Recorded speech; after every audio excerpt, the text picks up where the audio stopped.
So hello students, welcome to the Aligarh number 1 commerce channel. आज हम लोग बात करेंगे बिजनेस के सेकंड चैप्टर की, जिसका नेम है फॉर्म्स ऑफ बिजनेस ऑर्गेनाइजेशन, कि कितने टाइप्स की फॉर्म्स होती है, सारी चीजें हम इसमें डिस्कस करेंगे इन डिटेल में। तो सबसे पहले हम ये देखते हैं कि होता क्या है। अच्छा, ऑर्गेनाइजेशन को इन्होंने बिजनेस एंटरप्राइज बोला है। ओके, कि मतलब कोई इनमें डिफरेंस नहीं होता। आपको लगे कि हम तो अभी बिजनेस ऑर्गेनाइजेशन के बारे में पढ़ रहे थे, बट डेफिनेशन में तो बिजनेस एंटरप्राइज है, तो ऐसा कुछ नहीं, सेम ही चीज होती है। क्या है इसमें? A business enterprise is an organization which is engaged in some business or commercial activity. क्या होता है, उन्होंने क्या बोला कि बिजनेस एंटरप्राइज क्या होता है? एक ऐसी ऑर्गेनाइजेशन होती है जो किसमें आप एंगेज होते हो, क्या करते हो, कुछ ना कुछ, या तो आप बिजनेस कर रहे होगे वहां पे, या कोई भी कमर्शियल एक्टिविटी परफॉर्म कर रहे होगे। हमने फर्स्ट चैप्टर में पढ़ा था कि बिजनेस में क्या क्या होता है, सब कुछ हम पढ़ चुके थे।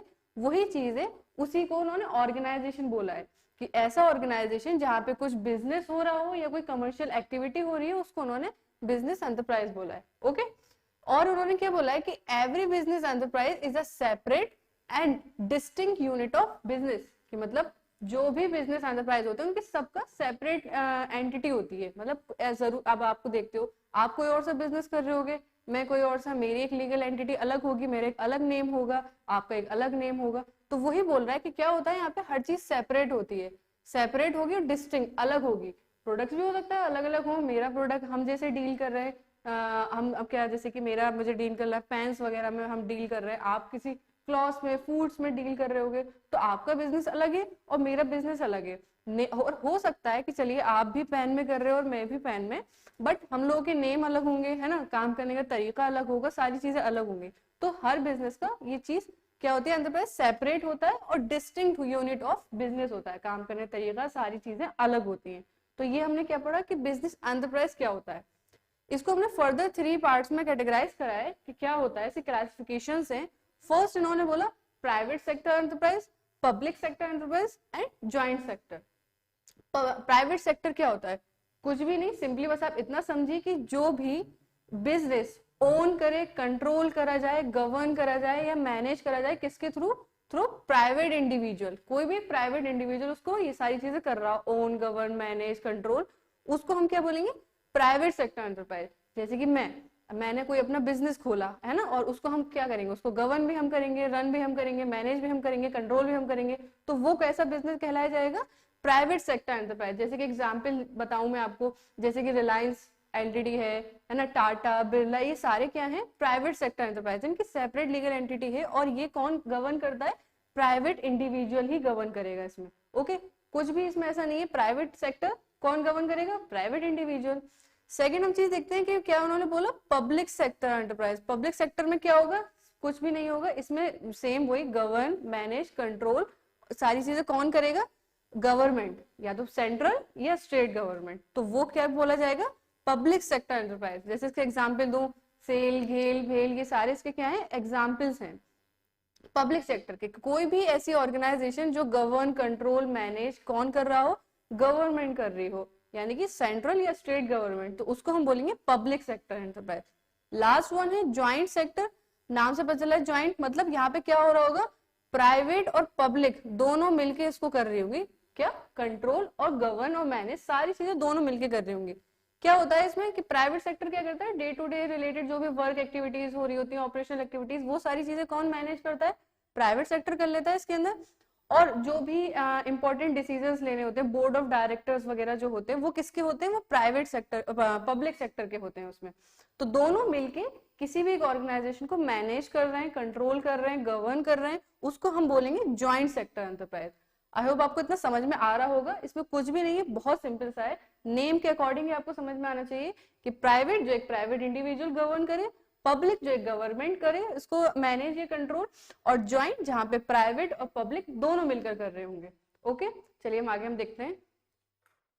अब हम डिस्कस करेंगे कि प्राइवेट सेक्टर एंटरप्राइज के कितने कितने क्या कैटेगरीज, कितने तरीके के होते हैं, वो सारे ऑर्गेनाइजेशन डिस्कस करेंगे। तो सबसे पहले हम किसके बारे में बात कर रहे हैं?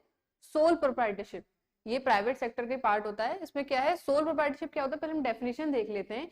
कि बोल रहे हैं कि business owned, manage and control by a single individual is known as sole proprietorship organisation. क्या मतलब हुआ? इन्होंने क्या बोला कि कोई भी बिजनेस क्या हो? ओन हो, मैनेज हो, कंट्रोल हो, किसके? कौन करेगा? सिंगल इंडिविजुअल, एक अकेला इंसान जो ये सारी चीजें कर रहा हो, उसको हम क्या बोलेंगे? Sole proprietorship. अच्छा, आप इसके नाम से देखिए, सोल का मतलब क्या होता है? वन, और प्रोप्राइटरशिप का मतलब क्या होता है? ओनर। ठीक है, तो मतलब क्या हुआ? सिंपली यानी कि वन ओनर। यहाँ पे ओनर कौन होगा? वन होगा। तो सारी चीजें ओन, मैनेज एंड कंट्रोल कौन करेगा? सिंगल इंडिविजुअल करेगा, उसको हम बोलते हैं सोल प्रोप्राइटरशिप। इसको हम और अच्छे से देखते हैं इसके फीचर्स के थ्रू, इसके फीचर्स क्या होते हैं। इसमें इन्होंने बताया सबसे पहले कि क्या होता है, सिंगल ओनरशिप होती है। अभी हमने ऊपर देखा कि सारी, हमने क्या बताया, सोल प्रोप्राइटरशिप का मतलब ही हमने ये बोला था कि वन ओनर, इसका मतलब यही होता है। तो यहाँ पे क्या होगा? एक सिंगल ओनरशिप होगी यहाँ पे, कि एक ही इंसान सारी चीजें कंट्रोल करेगा, कैपिटल वगैरह सब कुछ उसी की होगी। ओके, तो यहाँ पे पहले उसका फीचर हुआ कि सिंगल ओनर हुआ। सेकंड इसका बोल रहा है अनलिमिटेड लायबिलिटी। लायबिलिटी क्या होगी यहाँ पे? उसकी अनलिमिटेड होगी। अनलिमिटेड मतलब कोई लिमिट नहीं होनी है, जितना भी उसको लोन लेना है, जो भी करना है, उसको रिपेमेंट करना है, वो सारी चीजें अनलिमिटेड होंगी। क्योंकि फॉर एग्जाम्पल आप जैसे सोल प्रोप्राइटरशिप का ऐसा एग्जाम्पल ले लिए कि मान लिए मैंने कोई बिजनेस खोला और ग्रोसरी का मैंने कोई बिजनेस खोला है, ठीक है। अब वहां पे क्या है, मैं अकेले एक इंसान हूं, तो क्या हो गया? सिंगल ओनरशिप हो गई। अनलिमिटेड लायबिलिटी का मतलब क्या हुआ? कि वहां पे जो भी चीजें अकर होने वाली, जो भी लायबिलिटी अकर होगी, वो अनलिमिटेड होगी। अब हम ये तो नहीं बोल सकते ना वहां पे लोगों से कि नहीं भाई मैं तो सिर्फ इतनी लायबिलिटी बेयर करूं, उससे ज्यादा नहीं। नहीं, सोल प्रोप्राइटरशिप में क्योंकि आप अकेले होते हो, तो सारी चीजें अकेले आप ही बेयर करोगे, तो आपकी लायबिलिटी भी कैसी होती है? वहां पे अनलिमिटेड होती है। और इसमें क्या होता है कि अनलिमिटेड लायबिलिटी का मतलब क्या हुआ? कि अगर आपको कोई लॉस हुआ इन फ्यूचर, तो क्या होगा? इसमें आपको अपने ऑर्गेनाइजेशन की तो एसेट्स तो सेल आउट करनी पड़ेगी। अगर उससे फुलफिल फिर भी नहीं हो पा रही अगर लायबिलिटी, तो आपको अपनी पर्सनल एसेट्स भी सेल आउट करनी पड़ेगी। क्या होगा? वो एक्वायर कर लेगा जो भी क्रेडिटर होगा आपकी। तो उसमें बोला गया है कि लायबिलिटी क्या होती है? अनलिमिटेड होती है। ऐसा नहीं कि सिर्फ आपने ऑर्गेनाइजेशन की अपनी सेल आउट कर दी, बस आप बोलोगे कि मेरे पास इतने ही एसेट्स है, मैं इतने ही नहीं। यहाँ पे आपके पर्सनल एसेट्स भी एक्वायर किए जा सकते हैं। तो इस वजह से क्या होता है? अनलिमिटेड लायबिलिटी होती है। थर्ड वन क्या बोल रहा है? One man control. हमने देख लिया कि एक ही इंसान सारी चीजें क्या कर रहा है? मैनेज, कंट्रोल, ओन, सारी चीजें कौन कर रहा है? एक ही इंसान कर रहा है। कोई भी फंड की रिक्वायरमेंट है, कुछ भी आपको चाहिए, रॉ मटेरियल कहाँ से लेना है, सब कुछ ईच एंड एवरीथिंग कौन कंट्रोल और मैनेज करेगा? एक ही इंसान। इसलिए क्या होता है? इसका वन मैन कंट्रोल होता है इसके अंदर।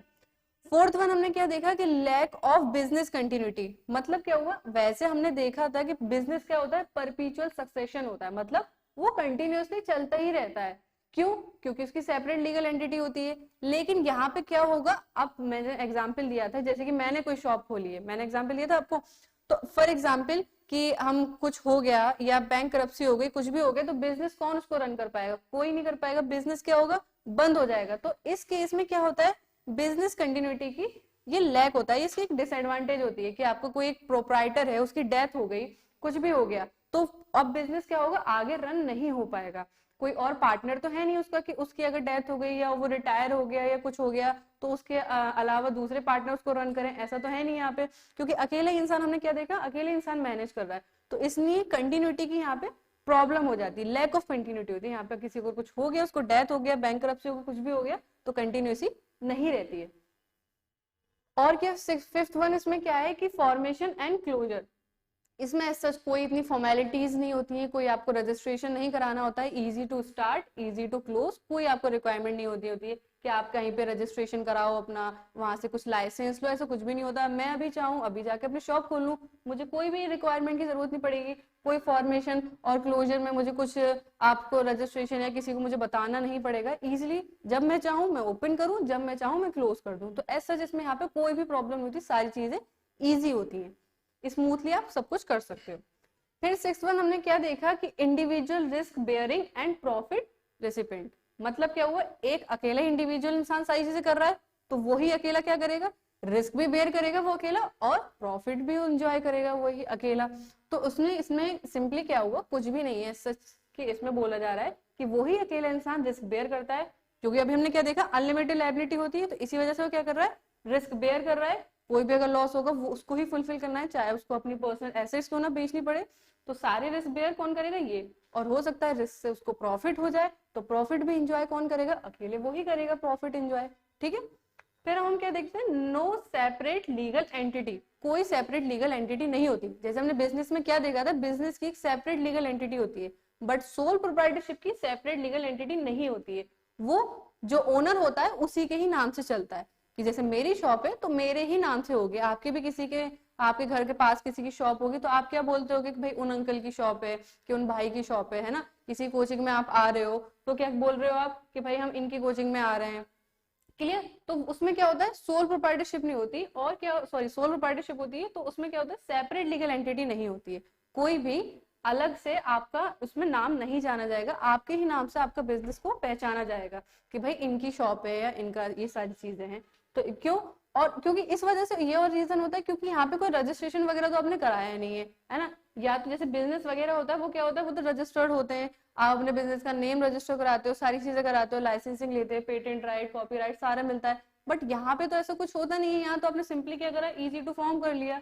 तो इस वजह से यहाँ पे क्या होगा, सेपरेट लीगल एंटिटी नहीं होती है, ओनर के ही नाम से बिजनेस जाना जाता है, वो सोल्व। और लास्ट हम इसके क्या देखते हैं, स्मॉल इन साइज, साइज इसका ज्यादा बड़ा नहीं होता है। क्यों नहीं होता, क्योंकि अकेले इंडिविजुअल है, उसी को ही सारे फंड लेना है, वही अपने पर्सनल एसेट्स लगाएगा, तो हर एक के पास लिमिटेड रिसोर्सेज होते हैं, अनलिमिटेड तो होते नहीं, हमें पता है।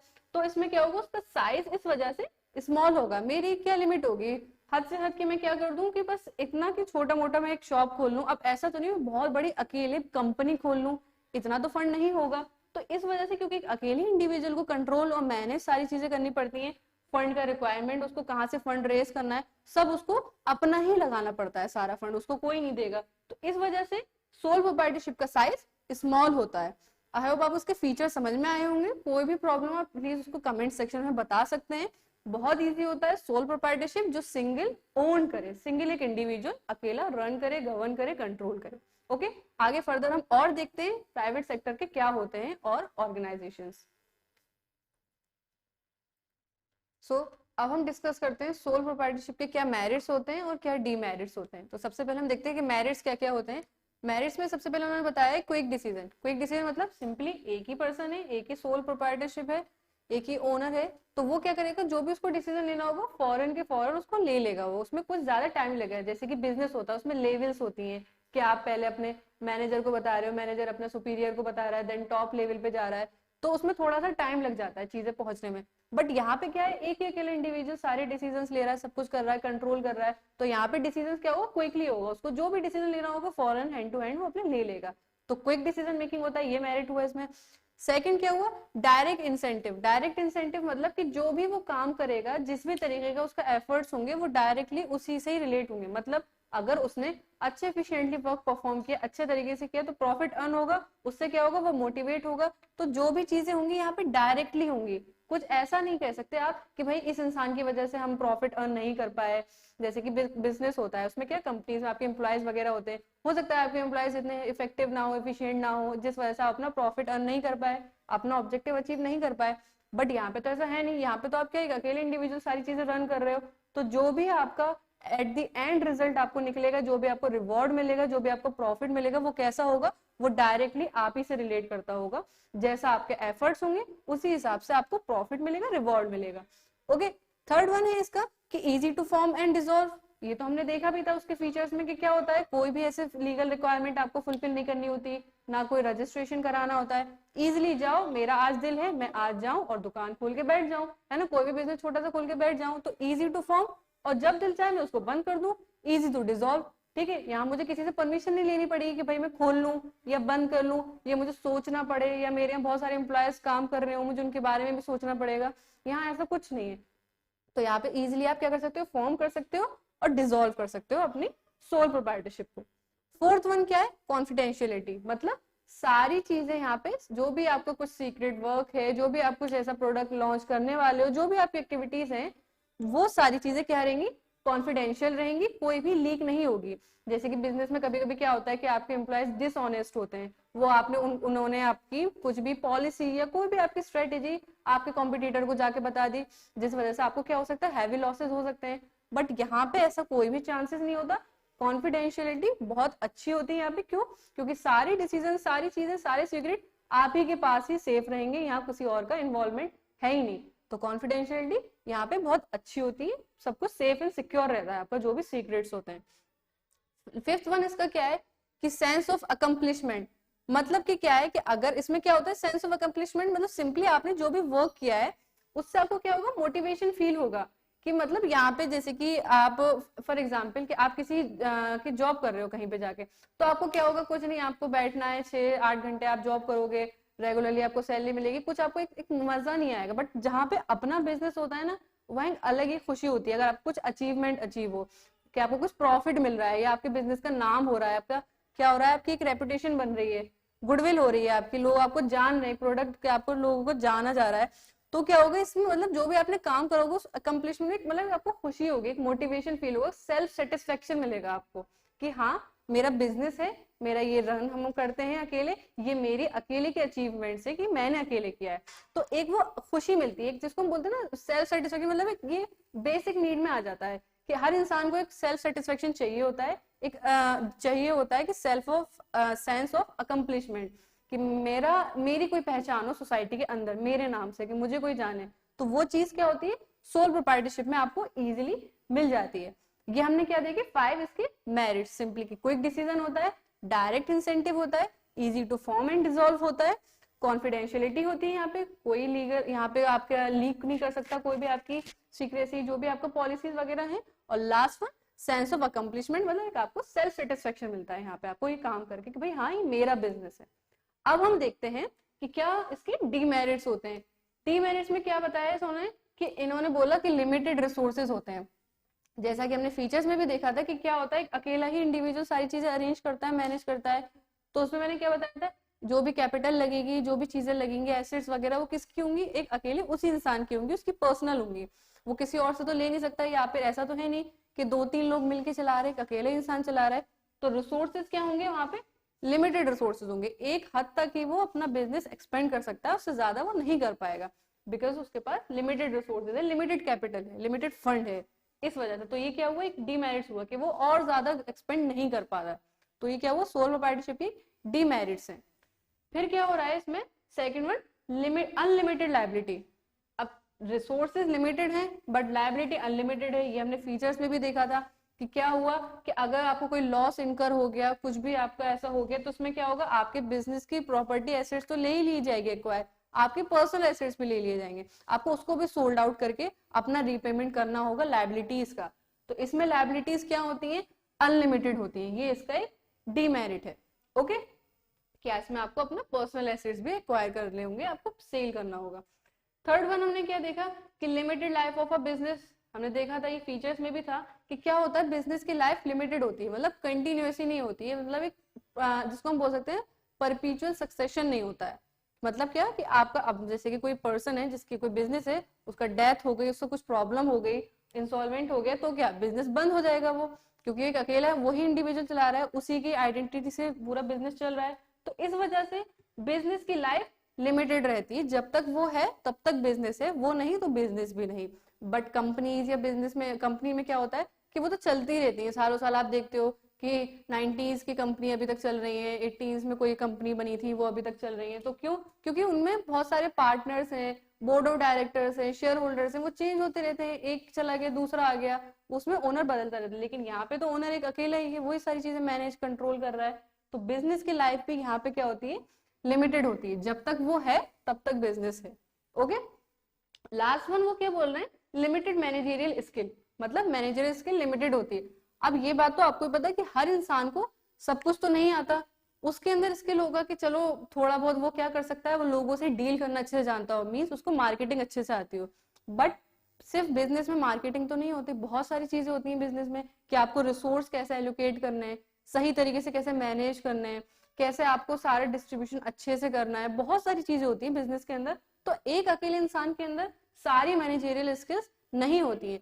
कंपनी में भी देखते हो कि हर जगह का मैनेजर अलग होता है, सेल्स मैनेजर अलग होगा, प्रोडक्शन मैनेजर अलग होगा, फंड फाइनेंस मैनेजर अलग होगा, एचआर मैनेजर अलग होगा। क्यों, इसी वजह से क्योंकि हर एक इंसान किसी एक जगह अपनी फील्ड में उसमें स्किल्ड होता है, हर जगह पे स्किल्ड नहीं होगा। मेरे अंदर किसी चीज की स्किल है, आपके अंदर किसी और चीज की, लेकिन ये नहीं बोल सकते कि मुझे सब कुछ आता है।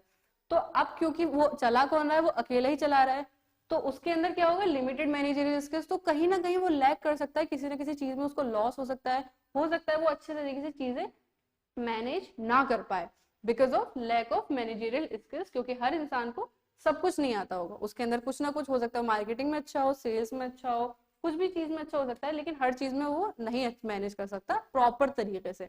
तो ये कुछ क्या थी, डीमेरिट्स थे। आई होप आपको इतना सिंपली समझ में आया होगा। कोई भी प्रॉब्लम हो प्लीज आप बता सकते हैं।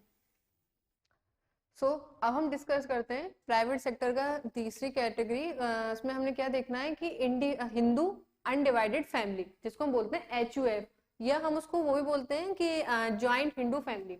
इसमें क्या होता है, पहले हम डेफिनेशन देख लेते हैं कि होती क्या है। कि the business controlled out by the member of Hindu undivided family is known as joint Hindu family business. कुछ भी नहीं होता, सिंपली क्या है, जैसे कि हमने प्राइवेट में देखा था ना कि कौन मैनेज वगैरह सब कौन करता है, एक प्राइवेट इंडिविजुअल। यहाँ पे मैनेज वगैरह कौन करेगा, उसके मेंबर्स। किसके मेंबर्स, हिंदू अनडिवाइडेड फैमिली के मेंबर्स। जो भी चीजें कंट्रोल मैनेज करेंगे वो किसके अंदर आएगा, HUF के अंदर।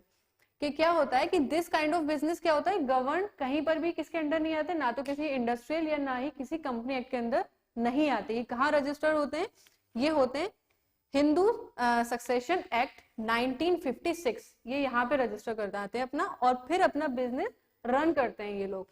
इसमें क्या होता है, सिंपली इसमें ना 2 कंडीशंस होती है कि ये होना जरूरी है, तभी आप HUF के अंदर आओगे।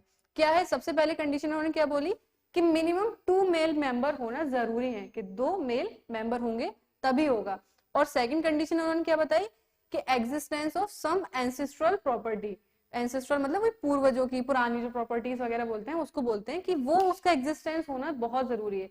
ऐसा नहीं है आपने कोई नई प्रॉपर्टी खरीदी और आप उससे HUF स्टार्ट करना शुरू हो गए, नहीं, उसमें क्या होना जरूरी है, एंसेस्ट्रल प्रॉपर्टी होना जरूरी है।